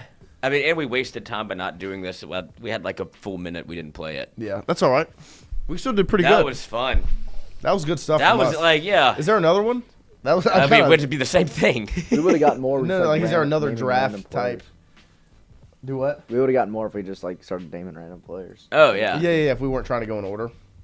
Yeah, once we got to, I mean, you can't move any faster than what we were moving. Yeah. No, not really. No, we were rocking and rolling right there. Yeah, I would have gotten all the way up to 2001. Yeah, for we sure. could have. Vic Carr, Joey Harrington, Patrick Ramsey. I probably wouldn't have gotten.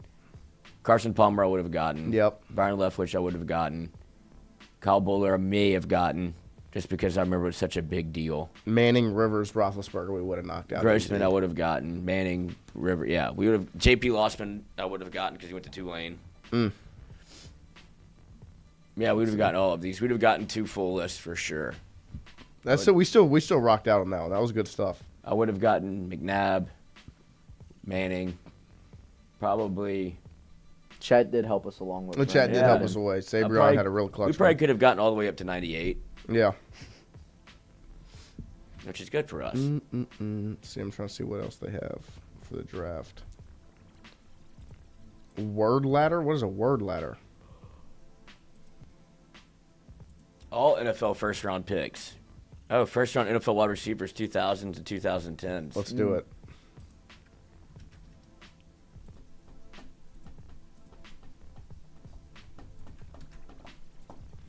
Let's do it.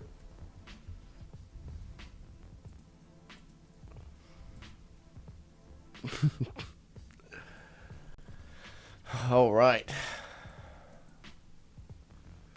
See if we know as many wide receivers as we do quarterbacks. Haha, Probably Jalen not. Rager.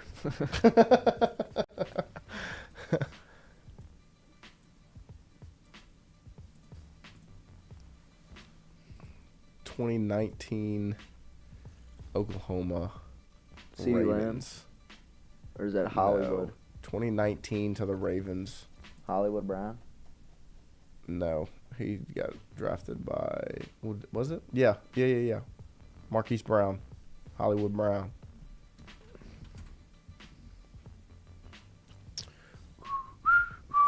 Yeah, Hollywood Brown.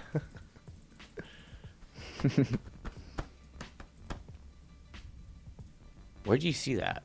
I'm confused by this listing. The top left is Ravens 25th pick, 2019 Oklahoma.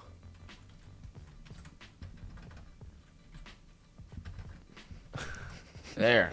And then who's at the Patriots from Arizona State took. Oh, what year is this?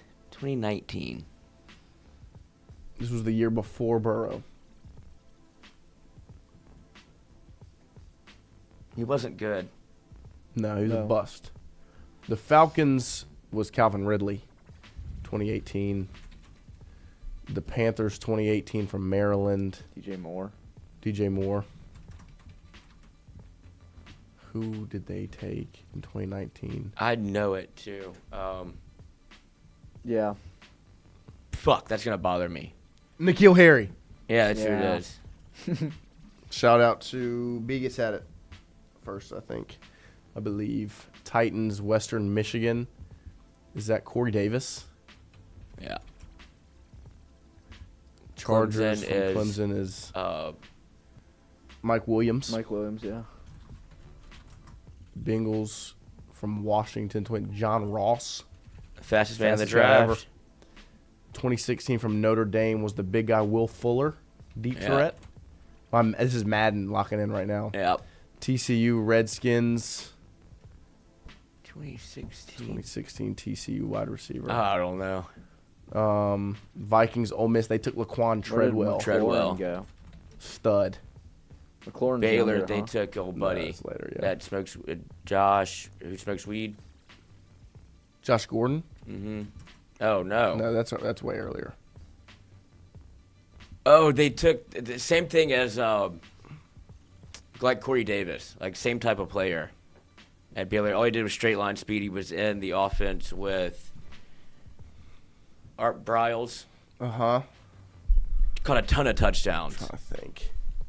Wait, how old is Santana from the Redskins? That's back in the day. Yeah. There we go. 2001. Got one. 2001. Geez, some. Let's do all LSU. Yeah. Malik. No, this is only 2019. Jefferson. He wasn't. Was he? No, I don't think he was first round pick. No, he was a first round pick, but he was the year after. Chase was later on. This stops in 2019. 2016 TCU. I should know Was that. Ruben Randall a first round pick? No, second round. Second rounder. Jarvis. They already got Craig Davis. Jarvis was a second round pick too. Yep. Let's see. Who do we still have? The Rams 2013 West Virginia is Tavon Austin. Yeah. The Saints 2014 Oregon State is Brandon Cooks. The Panthers 2014 Florida State is Kelvin Benjamin. Yeah, big old. Buccaneers 2014 A&M is Mike Evans. The Bills Clemson is Sammy Watkins. Sammy Watkins, yeah, that's what I was thinking of earlier. Who else is that? Miami 2015 to the Colts. Don't know. Little man that could run real fast. Because it was a stretch to pick him. T.Y. Hilton? No. No, he went to FIU.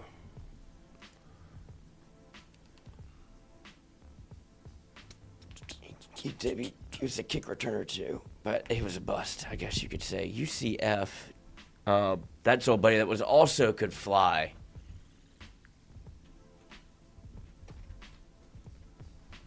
Schuster? USC 2015. Texans 2013 Clemson is DeAndre Hopkins. 2007 LSU Dwayne Bowe. Yeah. Yeah, Chiefs. he was the 31st pick, 23rd pick.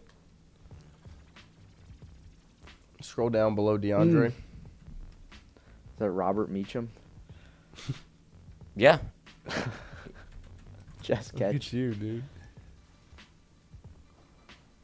Josh Dotson. First rounder from Tennessee. Do Dotson. Yeah. TCU. Mm-hmm. That was who had that. Say Brown got that. He said Doctson. Doctson. Yeah. Good job, Sabrion. The Browns take for pick. I remember this cat too. The only wide receiver I know from 2004 LSU is Michael Clayton. He was the first round pick. Yeah, he was. Rookie of the year. Alabama. What's old buddy's name? Which one's Alabama to where? 2015 to the Raiders. That not Amari Cooper. Yeah, it is That's what I Amari was Cooper. thinking, yeah. Oh yeah. I guess he didn't get drafted by the Cowboys. No, he got traded to the Cowboys, then the Browns. Yeah. Now the Bills. Is Michael Crabtree on here somewhere? Yep. Yep. Cordell Patterson, 2013 Tennessee at the bottom. Yep. Cardinals 2012 Notre Dame. Golden Tate. Who was the white quarterback at Arkansas that got caught doing cocaine in the back of a van? He played wide receiver. That's who this is. I don't remember. Chat. Should have Calvin Johnson and Julio Jones and AJ Green. Do just Jones. See if we can snag some extra names. Lee Evans. AJ Green.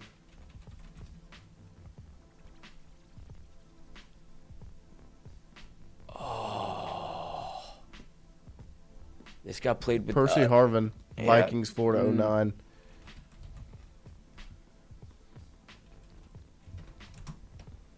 Fuck. Aurelius Ben. Oh. Justin Blackman. Yeah, I just saw him in the news again. He was fat as hell. 2011 Pittsburgh is Matt Jones. There it is. Larry Fitzgerald. You fucker.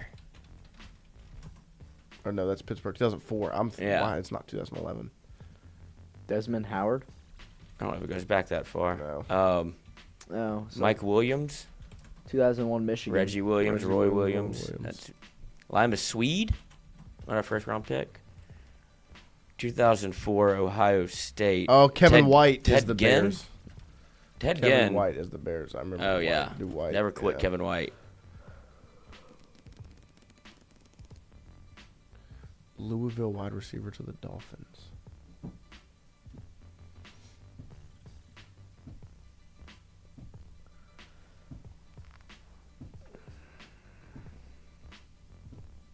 I don't know.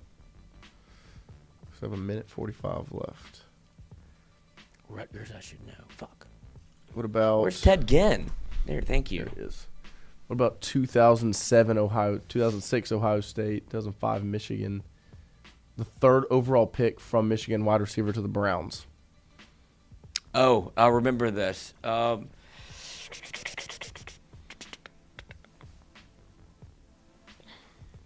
this is make me angry. I think about him all the time because he played in the Rose Bowl. Messina says Des Bryant. Crabtree, we got. Yep. Missouri. Oh, I thought Aurelius Ben was on here. And then from Missouri, he was their first ever 5-star. LSU was supposed to get him. Andre Johnson. I think we got him out. Marvin Harrison, Charles Rogers.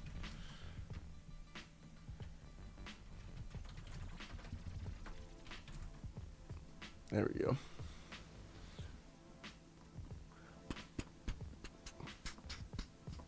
I can't wait to see some of these names. I'm gonna be fucking livid. Yeah, it's gonna fire you up. 2000 Florida. Caldwell. Oh.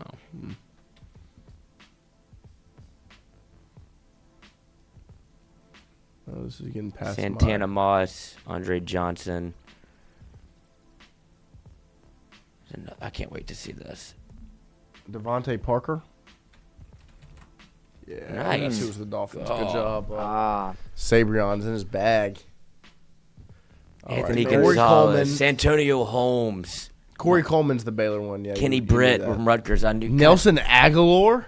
Yeah. Oh, fuck. We should have had Demarius that Thomas. Rest in peace. Dante Stallworth. Fuck, man. Michael Floyd could have got that one. Demarius Thomas. Hakeem Nicks. Corey Coleman is who I was thinking of. Yeah. Scroll that a little bit. Philip Dorsett is who I was Dorsett. thinking Yep. of. Damn it. That's the little guy. Roddy White. We got Roddy White. Oh, Reggie Wayne. That's who it is.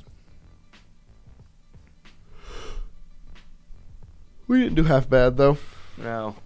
Not too shabby. But that gets us to 9 a.m. this morning, everybody. Appreciate you guys hanging out with us on this little draft day special. I know it wasn't the normal show content as we went a little heavy on the Saints and draft day, but we will be back tomorrow morning Plexico at Burress. 7 a.m. in the morning. Ashley Lilly. Does that one make you angry? Yeah. We have the Xbox in the studio today. We're going to try to get it set up, see if we can do a little deal there with the streaming some what Christian wants to do, a Saints rebuild as we're getting ready for the draft. I can't wait to get this tie Download a little draft class. off Mark Clayton. my Mike Williams. neck. Who was I thinking of for Michigan? Where is that one? Braylon Edwards. That's who it was. Fucker. Go home and get those suits off. I'm not even going to go home to do it. Suits coming off now. Oh, stay tuned. Open it up. Stay tuned. Welcome in, everybody. We'll be right back. The Bus Brothers. The Bang Bus Brothers. Stop. We'll be back tomorrow morning, 7 a.m. We're going to be That's live. these We'll actually two. be live tonight. NFL draft coverage. We'll do a watch party for the NFL draft. So make sure you tune in and you're here enjoying how the Saints are going to screw it up, probably. Somehow. Christian's still figuring out how to take his buttons off. But we'll see you then. Love you guys. Blind time. Later.